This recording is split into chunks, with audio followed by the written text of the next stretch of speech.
എൻ്റെ പേര് സിജി ഷാജി. ഞാൻ കണ്ണൂർ ജില്ലയിൽ പാടിയോട്ടിച്ചാൽ ഇടവകാംഗമാണ്. ഞാൻ ആദ്യമായിട്ട് ഇവിടെ വന്ന് ഉടമ്പടി എടുക്കുന്നത് 2019 ഏപ്രിൽ മാസമാണ്. പിന്നീട് അവിടെ ലോക്ക്ഡൗണൊക്കെ വന്ന് അത് ഉടമ്പടി ജീവിതം മുന്നോട്ട് കൊണ്ടുപോകാൻ എനിക്ക് സാധിക്കാതെ വന്നു. ഞാൻ ഉടമ്പടി എടുക്കുന്നത് ഒരുപാട് കുടുംബത്തിൽ കടബാധ്യത, രോഗം, മക്കളുടെ പഠന മേഖല, എന്ത് ചെയ്യണം, ഒരുപാട് പ്രതിസന്ധിയിലൂടെ കടന്നു പോകുമ്പോഴാണ് ഈ 2019 അമ്മയുടെ മുൻപിൽ ഇവിടെ വന്ന് ഉടമ്പടി എടുക്കുന്നത്. അതിനുശേഷം എനിക്ക് 1-2 നിയോഗങ്ങളൊക്കെ സാധിച്ചു കിട്ടിയിരുന്നെങ്കിലും പിന്നീട് ലോക്ക്ഡൗണൊക്കെ ആയി ഞാൻ ഇത്രയും ദൂരം വരേണ്ട ബുദ്ധിമുട്ടൊക്കെ ഓർത്ത് അതിൽ നിന്ന് പിന്നോട്ട് മാറി നിൽക്കുന്നു. പക്ഷേ മോള് ജർമ്മനിയിലേക്ക് പോകാൻ വേണ്ടി വിസ പ്രതീക്ഷിച്ച് നിന്നിട്ട് 2 മാസമായിട്ട് അവൾക്ക് വിസ ലഭിക്കാതെ വന്നപ്പോഴാണ് ഞാൻ 2022 വീണ്ടും ഇവിടെ വരികയും പുതിയ ഉടമ്പടി എടുത്ത് പിന്നെ മാനദണ്ഡങ്ങളൊക്കെ പാലിച്ച് മുന്നോട്ട് പോകാൻ തുടങ്ങിയത്. ഇവിടെ വന്ന് സെപ്റ്റംബർ 3-ാം തീയതി ഇവിടെ വന്ന് ഞാൻ വീണ്ടും ഉടമ്പടി എടുത്ത് പ്രാർത്ഥിച്ചതിൻ്റെ 5-ാമത്തെ ദിവസം ഒരു ചൊവ്വാഴ്ചയായിരുന്നു. ഞാൻ ലൈവായിട്ട് ധ്യാനം കൂടിക്കൊണ്ടിരിക്കുന്ന സമയത്താണ് മോൾക്ക് വിസ വരുന്നത്. അതുപോലെ തന്നെ ഞങ്ങളുടെ ഒരു 2 ഏക്കർ സ്ഥലം വിൽപ്പന നടക്കുന്നതും ഇതുപോലെ തന്നെ ഉടമ്പടി ലൈവായിട്ട് ധ്യാനം കൂടിക്കൊണ്ടിരിക്കുന്ന ആ സമയത്ത് ഒരു 11-12 മണി സമയത്താണ് സ്ഥലം വിൽപ്പന നടക്കുന്നത്. അതുപോലെ എൻ്റെ നിയോഗമായിരുന്നു മോൻ ഓസ്ട്രിയയ്ക്ക് പോയി +2 കഴിഞ്ഞ് ഉപരിപഠനത്തിനായിട്ട് ഓസ്ട്രിയയ്ക്ക് പോകണമെന്ന് ആഗ്രഹം പറഞ്ഞപ്പോൾ അതിവിടെ നിയോഗം വെച്ച് പ്രാർത്ഥിച്ചിരുന്നു. അതും ഇതുപോലെ ഉടമ്പടി ലൈവായിട്ട് ധ്യാനം കൂടിക്കൊണ്ടിരിക്കുന്ന സമയത്ത് തന്നെയാണ് അവൻ്റെ വിസ വരുന്നത്. ഇന്നൊരു ചൊവ്വാഴ്ചയാണ്. ഇന്ന് അവൻ ഓസ്ട്രിയയ്ക്ക് ഫ്ലൈറ്റ് കയറി. പിന്നെ ഫ്ലൈറ്റ് പ്രശ്നങ്ങളൊക്കെ ഉണ്ടായിരുന്നെങ്കിലും ഷാർജയിൽ ചെന്നതിന് ശേഷം കുഞ്ഞ് സുരക്ഷിതനായി അവിടെ നിന്ന് ഫ്ലൈറ്റ് കയറിയെന്ന് ഞാൻ അറിഞ്ഞു. പിന്നെ അമ്മ മാതാവിൻ്റെ വലിയ സാന്നിധ്യം, എല്ലാ കാര്യങ്ങളും അവിടുത്തെ നേർച്ച വസ്തുവായ ഉപ്പ്, തൈലം, ഇതുപോലെ തേൻ എല്ലാം ഞാൻ മക്കൾക്കും ഞങ്ങൾക്ക് ഓരോ രോഗപീഠകൾ, അസ്വസ്ഥതകളൊക്കെ വരുമ്പോൾ അത് ഉപയോഗിക്കുകയും പ്രാർത്ഥിക്കുകയും ചെയ്തതിൻ്റെ ഫലമായി ഒരുപാട് പറഞ്ഞാൽ തീരാത്ത പോലെ അനുഗ്രഹങ്ങളുമായിട്ടാണ് ഞാനിപ്പോൾ ഈ ആൾത്താരയിൽ വന്ന് സാക്ഷ്യം പറയാൻ നിൽക്കുന്നത്. ജീവിത പങ്കാളിക്ക് മുട്ടുവേദന വരുമ്പോൾ തൈലം തൂത്ത് പ്രാർത്ഥിക്കുമ്പോൾ ആ മുട്ടുവേദന മാറിക്കിട്ടുന്നത്, അതുപോലെ എല്ലാ കാര്യങ്ങളും നേർച്ച വസ്തുക്കൾ ഉപയോഗിക്കുമ്പോൾ ഉപ്പിട്ട് സ്ഥലം വിൽപ്പന നടക്കാതെ വന്നപ്പോൾ ഉപ്പിട്ട് പ്രാർത്ഥിക്കുന്നത്, എല്ലാം നേർച്ച വസ്തുക്കളുടെ ഒരു അനുഗ്രഹം.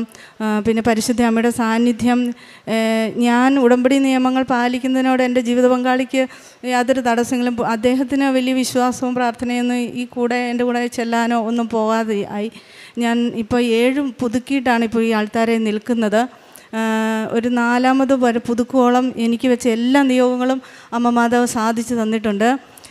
അതിനുശേഷം പിന്നെ 4ാമത് പുതുക്കത്തിന് ശേഷം ഇവിടെ ജോസഫ് ധ്യാനത്തിൽ പറയാറില്ലേ നമ്മൾക്ക് ടെസ്റ്റുകൾ വരുമെന്ന്. 4ാമത് പുതുക്കി ഞാൻ വീട്ടിലെത്തിയതിന് ശേഷം ഒരുപാട് ടെസ്റ്റുകൾ എനിക്ക് വന്നു. വീണ്ടും ഒരു 12 സെൻറ്റ് സ്ഥലം വിൽപ്പന എഗ്രിമെൻറ്റ് കഴിഞ്ഞ് 5 ലക്ഷം രൂപ ഞങ്ങൾ കയ്യിൽ കിട്ടിയതായിരുന്നു. അത് മുടങ്ങിപ്പോകുന്നു. മകന് ഓസ്ട്രേലിയയിൽ 2024 അഡ്മിഷൻ കിട്ടിയതാണ്. പക്ഷേ അക്കോമഡേഷൻ റെഡി ആവാതെ വന്നതിൻ്റെ ഫലമായി അത് പോകാൻ പറ്റാതെ ആകുന്നു.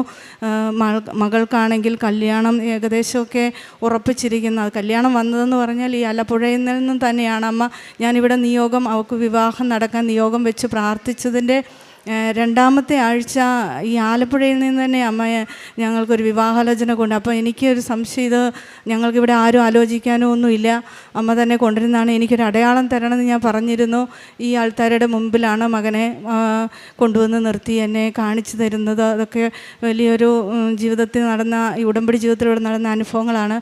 പിന്നെ ആത്മീയ തലത്തിലൊക്കെ പറയുവാണെങ്കിൽ എല്ലാ ദിവസവും വിശുദ്ധ ബലി അർപ്പണത്തിൽ പങ്കെടുക്കുന്ന ഒരു വ്യക്തിയൊന്നും ആയിരുന്നില്ല ഞാൻ.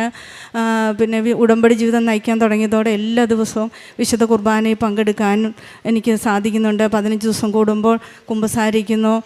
പത്രമൊക്കെ ആണെങ്കിൽ ആദ്യ നാളുകളിലൊക്കെ ഞാൻ ഇങ്ങനെ ക്രിസ്ത്യാനികളെ മാത്രം നോക്കി കൊടുത്തുകൊണ്ടിരുന്നതാണ്.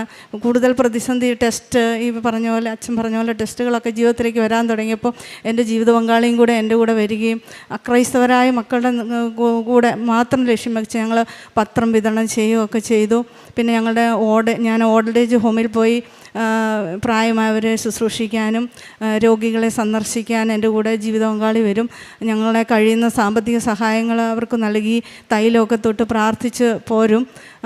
അതുപോലെ തന്നെ ഞങ്ങൾക്ക് ദശാംശമൊക്കെ ഞങ്ങൾ പറ്റുന്ന പോലെ ഇവിടെയും ഞങ്ങളുടെ ഇടവ പള്ളിയിലൊക്കെ കൊടുക്കും, പാവങ്ങളെ സഹായിക്കും. ഇതുപോലുള്ള കാരുണ്യ പ്രവൃത്തികളൊക്കെ ഞങ്ങൾ ഈ ടെസ്റ്റുകൾ വരാൻ തുടങ്ങിയത് അതിശക്തമായി ഞങ്ങൾ ഉടമ്പടി ജീവിതം മുന്നോട്ട് വീണ്ടും ഞങ്ങൾ എനിക്കൊരു ടെൻഷനും ഇല്ലായിരുന്നു. വീണ്ടും ടെസ്റ്റുകളൊക്കെ ജീവിതത്തിലേക്ക് വന്നപ്പോൾ എനിക്കൊരു ടെൻഷനും ഇല്ലായിരുന്നു. അമ്മ അത് എല്ലാം ക്രമീകരിച്ച് തരും. എന്നെ പരീക്ഷിക്കാം, വചനമൊക്കെ എടുക്കുമ്പോൾ നീ പൂർണ്ണ വിശ്വാസത്തോടെ ദൈവത്തെ സ്നേഹിക്കുന്നുണ്ടോ, നിന്നെ പരീക്ഷിക്കുകയാണെന്നുള്ള വചനഭാഗമൊക്കെയാണ് എനിക്ക് കിട്ടിക്കൊണ്ടിരുന്നത്. അപ്പോൾ അതുകൊണ്ട് തന്നെ എനിക്ക് നല്ല ആത്മധൈര്യം ഉണ്ടായിരുന്നു. ഞാനിങ്ങനെ എന്ത് ജീവിതത്തിൽ സംഭവിച്ചാലും പെട്ടെന്ന് ഭയം, ആകുലത, ഉത്കണ്ഠ അങ്ങനെയൊക്കെ വരുന്നൊരു വ്യക്തിയായിരുന്നു. ഈ ഉടമ്പടി ജീവിതത്തിലേക്ക് വന്നതോടെ നല്ലൊരു ആത്മധൈര്യം എനിക്കുണ്ടായി.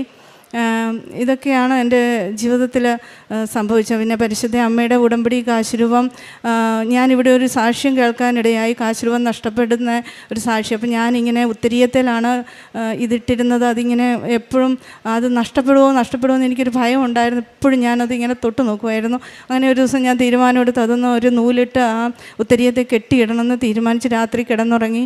രാവിലെ ഞാൻ കാണുമ്പോൾ അത് ഉത്തരീയം കൊണ്ട് തന്നെ അമ്മ അത് കെട്ടി സുരക്ഷിതമാക്കി എൻ്റെ കഴുത്തിൽ അണിയിച്ച് തന്നതായിട്ട് ഒരു അനുഭവം എനിക്കുണ്ടായി. തൈലത്തിൽ നിന്ന് മുല്ലപ്പൂവിൻ്റെ സുഗന്ധാഭിഷേകം എനിക്ക് ലഭിച്ചു. അതുപോലെ രോഗി സന്ദർശനം നടത്തി ഞങ്ങൾ തൈലം തൊട്ട് പ്രാർത്ഥിച്ച് വീട്ടിലെത്തിയപ്പോൾ വീണ്ടും ആ തൈലത്തിൽ നിന്ന് ഭയങ്കര സുഗന്ധാഭിഷേകം എൻ്റെ ജീവിത പങ്കാളിക്ക് ലഭിച്ചു. അതുപോലെ തന്നെ ജീവിത പങ്കാളി ഞാൻ പറഞ്ഞില്ല, എൻ്റെ കൂടെ പ്രത്യക്ഷീകരണ പ്രാർത്ഥനയൊന്നും കൂടുകയല്ല, പക്ഷേ അയാൾ എന്നെ തടസ്സപ്പെടുത്തുന്നില്ല. അതിനുശേഷം ഈ സ്വപ്നത്തിൽ അദ്ദേഹത്തിനാണ് മാതാവ് പ്രത്യക്ഷം കൊടുത്തത്. അതിനുശേഷം എൻ്റെ കൂടെ പ്രത്യക്ഷീകരണ പ്രാർത്ഥന കൂടുന്നു. ഇപ്പോൾ രാവിലെ എല്ലാ ദിവസവും 5:30 അച്ഛൻ്റെ ഡെയിലി ബ്രെഡ് കൂടുന്നു. ചൊവ്വാഴ്ച ദിവസത്തെ ധ്യാനം എൻ്റെ കൂടെ ഇരുന്ന് പങ്കെടുക്കുന്നു. പിന്നെ എൻ്റെ മോള് ജർമ്മനിയിലാണെന്ന് ഞാൻ പറഞ്ഞ് നഴ്സിംഗ് പഠിക്കാം. അവൾ അവിടെ ഓൺലൈൻ ഉടമ്പടി എടുത്തു. ഇനി നാട്ടിൽ വരുന്ന സമയത്ത് തന്നെ ഇവിടെ വന്ന് ഉടമ്പടി എടുക്കും. ഇത്രയും കാര്യങ്ങളാണ് അമ്മ മാതാവ് എനിക്ക് ഉടമ്പടി ജീവിതത്തിലൂടെ തന്നത്. ജോഷുവയുടെ പുസ്തകം 24-ാം അധ്യായം 15-ാം തിരുവചനം. കർത്താവിനെ സേവിക്കുന്നതിന് മനസ്സില്ലെങ്കിൽ നദിക്കക്കരെ നിങ്ങളുടെ പിതാക്കന്മാർ സേവിച്ച ദേവന്മാരെയോ നിങ്ങൾ വസിക്കുന്ന നാട്ടിലെ അമോര്യരുടെ ദേവന്മാരെയോ ആരെയാണ് സേവിക്കുകയെന്ന് ഇന്ന് തന്നെ തീരുമാനിക്കുവിൻ. ഞാനും എൻ്റെ കുടുംബവും കർത്താവിനെ സേവിക്കും.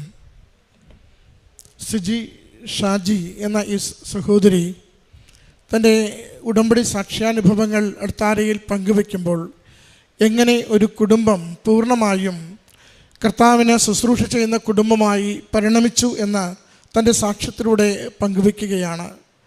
ജോഷുവയുടെ വാക്കുകളാണ് നമ്മൾ കേട്ടത്. ഇസ്രായേൽ ജനം പല വഴിക്ക് പോകുന്നത് കാണുമ്പോൾ സംശയലേശമന്യെ അവരോട് ജോഷു പറയുന്നുണ്ട്, ഞാനും എൻ്റെ കുടുംബവും എൻ്റെ കർത്താവിനെ സേവിക്കും. അതിൽ യാതൊരു കോംപ്രമൈസുമില്ല. നിങ്ങൾക്ക് താല്പര്യമില്ലെങ്കിൽ മറ്റെവിടെയും നിങ്ങൾക്ക് പോകാമെന്ന്. ഈശോയുടെ അരികിലേക്ക് ജീവിതം സമർപ്പിച്ച് വരുന്നവരാണ് ഉടമ്പടി എടുക്കുന്ന ഓരോ വ്യക്തിയും ഓരോ കുടുംബവും. അമ്മ മാതാവിൻ്റെ സംരക്ഷണയിൽ നമ്മുടെ ജീവിതത്തെ നവീകരിച്ചുകൊണ്ട് വിശുദ്ധിയുള്ളൊരു ജീവിതം, വിശുദ്ധിയുള്ളൊരു ആത്മാവ്, ദൈവസ്നേഹത്താൽ പ്രചോദിതമായ പ്രവൃത്തികൾ, ദൈവികമായ പ്രവൃത്തികളെ മറ്റുള്ളവർക്ക് പങ്കുവയ്ക്കുന്ന സുവിശേഷ പ്രവർത്തനത്തിൻ്റെ അടയാളമായ കൃപാസനം പത്രത്തിൻ്റെ പങ്കുവയ്ക്കൽ, ഇതിലൂടെയൊക്കെയും ദൈവനാമത്തെ മഹത്വപ്പെടുത്തുകയും ജീവിത വിഷയങ്ങൾ ദൈവിക ശക്തിയാൽ പരിഹരിക്കപ്പെടുമെന്ന് ഉറച്ചു വിശ്വസിക്കുകയും ചെയ്തുകൊണ്ട് ജീവിതത്തെ സമർപ്പിക്കുകയാണ് നമ്മൾ ഓരോരുത്തരും ഉടമ്പടി ജീവിതത്തിൽ ചെയ്യുന്നത്. സഹോദരി പറയുന്നുണ്ട്, ഏറെ നാളായി ഉണ്ടായിരുന്ന പല വിഷയങ്ങൾക്കും അമ്മ മാതാവിലൂടെ പരിഹാരം കിട്ടുന്നത്. 3 വർഷമായി തടസ്സപ്പെട്ടിരുന്ന ഒരു സ്ഥലം വിൽപ്പന അമ്മയുടെ ഉടമ്പടിയെടുത്ത് നേർച്ചവസ്തുക്കൾ വിതറി പ്രാർത്ഥിച്ചതിലൂടെ നിസ്സാരമായി വേഗതയിൽ അത് വിറ്റുപോകുവാൻ അമ്മ മാതാവ് സഹായിച്ചതിനെക്കുറിച്ച് സാക്ഷ്യപ്പെടുത്തി. 12 ലക്ഷത്തോളം രൂപയുണ്ടായിരുന്ന കടബാധ്യത അമ്മ മാതാവിൻ്റെ അരികിൽ നിയോഗം സമർപ്പിച്ച് പ്രാർത്ഥിച്ചതിലൂടെ പൂർണ്ണമായി അത് മാറിക്കിട്ടിയതിനെക്കുറിച്ച് സാക്ഷ്യപ്പെടുത്തി. അതോടൊപ്പം വീട് നവീകരിക്കുവാൻ വേണ്ടി ഏറെ ആഗ്രഹിച്ച് അതിനുവേണ്ടി ഏറെ പരിശ്രമം നടത്തി പലപ്പോഴും നടക്കാതിരുന്ന വിഷയം ഉടമ്പടി എടുത്തതിന് ശേഷം അമ്മ മാതാവ് 4ാമത്തെ പുതുക്കലിൽ ആ വീട് നവീകരിച്ചെടുക്കുവാനുള്ള വഴികൾ കുടുംബത്തിന് തുറന്നുകൊടുത്തു. ആദ്യകാലത്ത് ഉടമ്പടി പ്രാർത്ഥനയിലും കാരുണ്യ പ്രവൃത്തികളിലും ഒപ്പം ചേരാതിരുന്ന ജീവിത പങ്കാളി അമ്മ മാതാവിൻ്റെ സാന്നിധ്യമായ സുഗന്ധാഭിഷേകം ലഭിച്ചതിലൂടെ, ദർശനം ലഭിച്ചതിലൂടെ പൂർണ്ണമായും ഉടമ്പടി ജീവിതത്തിലേക്ക് കടന്നു വന്ന് സഹോദരിയോടൊപ്പം കുടുംബം മുഴുവനും ഇപ്പോൾ ഉടമ്പടിയിൽ ദൈവനാമത്തെ മഹത്വപ്പെടുത്തി മുന്നേറുന്നതിനെക്കുറിച്ച് സൂചിപ്പിച്ചു. അതുപോലെ മകൾക്ക് ഒരു വിവാഹാലോചന ആഗ്രഹിച്ച് കാത്തിരുന്നപ്പോൾ ഉടമ്പടിയെടുത്ത ഒരു വ്യക്തിയെ തന്നെ അമ്മ മാതാവ് ആ മകൾക്ക് വേണ്ടി കണ്ടെത്തിയതിൻ്റെ സന്തോഷം, ഇവിടെ വെച്ച് തന്നെ കാണുവാൻ പറ്റിയതിൻ്റെ സന്തോഷം മകളെ സൂചിപ്പിച്ചു. അതോടൊപ്പം മകള് വിദേശത്ത് ജോലിക്ക് വേണ്ടി പഠനത്തിന് വേണ്ടി പോകുമ്പോൾ അവിടെ ലഭിച്ച സംരക്ഷണത്തെയും സാക്ഷ്യത്തിൽ സൂചിപ്പിച്ച് സംസാരിച്ചു. ഉടമ്പടിയെടുത്ത് ഏതാണ്ട് ചുരുങ്ങിയ നാളുകൾക്കുള്ളിൽ ഇങ്ങനെ ഒന്നിനു പുറകെ ഒന്നായി ദൈവപിതാവും ഈശോ തമ്പുരാനും അമ്മ മാതാവും കരം പിടിച്ചെങ്ങനെ ഒരു കുടുംബത്തെ നയിക്കുന്നു. ആ കുടുംബത്തിൻ്റെ വിവിധങ്ങളായ വിഷയങ്ങളെ ഓരോന്നും എങ്ങനെ നിസ്സാരമായി പരിഹരിച്ചു കൊടുക്കുന്നു. വലിയ ഭാരപ്പെട്ടതെന്ന് കരുതിയ വിഷയങ്ങളുടെ മേൽ എത്ര സുന്ദരമായിട്ട് ആ ഭാരങ്ങൾ ലഘുവാക്കി വിഷയങ്ങളും പ്രതിസന്ധികളും തടസ്സങ്ങളും നീക്കി കൊടുത്തുകൊണ്ട് ജീവിതത്തിൻ്റെ കാര്യങ്ങളെ, കുടുംബത്തിൻ്റെ എല്ലാ മേഖലകളെയും എങ്ങനെ ഇടപെടുകയും സഹായിക്കുകയും ചെയ്യുന്നുവെന്ന് സാക്ഷ്യത്തിലൂടെ നമ്മോട് പങ്കുവയ്ക്കുകയാണ്. പ്രിയമുള്ളവരെ, ഉടമ്പടി ജീവിതം നമുക്ക് കൈമാറുന്നത് ഒരമ്മ കൂടെയുണ്ട്. ഒരമ്മ ജീവിതത്തിൻ്റെ ഏതൊരവസ്ഥയിലും, ഏതൊരു ക്ലേശത്തിലും, ഏതൊരു തകർച്ചയിലും കൂടെ നിന്ന് നമ്മളെ മുന്നോട്ട് നയിക്കുവാൻ സഹായിച്ചു കൊണ്ടിരിക്കും. ഈ അമ്മയോട് ചേർന്ന് നടക്കുവാൻ നമ്മൾ തീരുമാനിക്കുമ്പോൾ എല്ലാ കുറവുകളും അറിയുന്ന, അത് കാനായിലെ ഇല്ലായ്മയാവട്ടെ, കാൽവരിയിലെ സഹനമാവട്ടെ, എല്ലാ കുറവുകളും അറിയുന്ന അമ്മയുടെ കണ്ണുകൾക്കുള്ളിൽ ഒന്നും മറഞ്ഞിരിക്കുന്നില്ല. അതുകൊണ്ട് അമ്മയുടെ കൺവെട്ടത്തേക്ക് ജീവിതത്തെ നീക്കിവെച്ച് കൊടുക്കുമ്പോൾ ഈ ആലയത്തിൽ ജീവനോടെ പ്രത്യക്ഷപ്പെട്ട അമ്മ നമ്മുടെ ജീവിതത്തിൻ്റെ ഏതൊരു ദുരന്തത്തെയും ഏറ്റെടുത്ത് നമുക്കത് സംരക്ഷണമായി, സൗഖ്യമായി, പ്രതിസന്ധികൾ നീക്കുന്ന പുതിയ വെളിച്ചവും വഴിയുമായി എന്നും പ്രശോഭിക്കുമെന്ന് നമുക്ക് ജീവിതത്തിലൂടെ, ജീവിതാനുഭവങ്ങളിലൂടെ ഈ സഹോദരി സാക്ഷ്യപ്പെടുത്തുന്നു. നമ്മുടെ ജീവിത വിഷയങ്ങളെ അമ്മയുടെ കരങ്ങളിൽ എളിമപ്പെട്ട് സമർപ്പിക്കാം. വിശുദ്ധിയോടുകൂടി നമുക്ക് ജീവിക്കാം.